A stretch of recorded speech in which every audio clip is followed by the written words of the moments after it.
আজকের ভিডিওটা তাদের জন্য যারা একাকিত্ব অনুভব করছেন। তবে এটা বলতে বাধ্য যে একাকিত্ব কেউ পছন্দ করে না।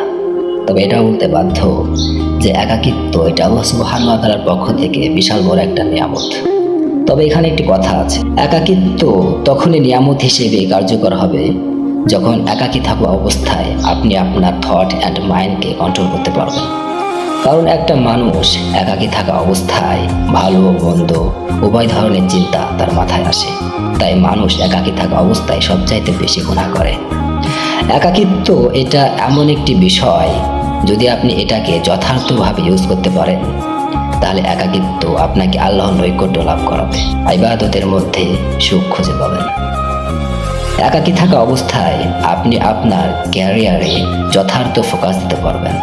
যদি আপনি একাকিত্বকে যথার্থভাবে ইউজ করতে না পারেন তাহলে এই একাকিত্ব আপনাকে ধ্বংস করে দেবে। তাই একাকিত্ব থাকা অবস্থায় আমাদেরকে আমাদের মন এবং চিন্তাকে কন্ট্রোল করতে হবে। তবে এটা বলতেই হয়, এই জামানায় কোলাহলের মধ্যে থাকার চাইতে একাকী থেকে একটু কেঁদে নেওয়াটাই শ্রেয়। একাকিত্ব ছাড়া দুনিয়ায় এমন কোনো জিনিস নেই যেটা আপনাকে আপনার রব পর্যন্ত পৌঁছায় দেবে। একমাত্র একাকিত্ব আপনাকে আপনার রবের নৈকট্য লাভ করাবে।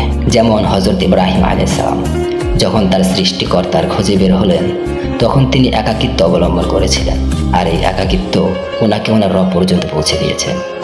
আমাদের প্রিয় নবী হযরত মুহাম্মদ মুস্তাফা সাল্লাল্লাহু আলাইহি ওয়াসাল্লাম নবুয়তের পূর্বে হেরা গুহায় একাকিত্ব অবলম্বন করেছিলেন, আর এই একাকিত্ব ওনাকে ওনার রব পর্যন্ত পৌঁছে দিয়েছে।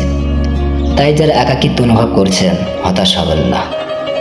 আপনি এই একাকিত্বকে ইহকাল এবং পরকাল উভয় জগতের বেনিফিট বলতে পারেন।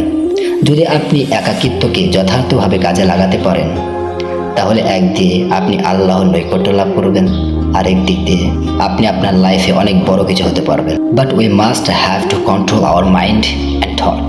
একাকিত্ব থাকা অবস্থায় আমাদের মন এবং চিন্তাকে অবশ্যই কন্ট্রোল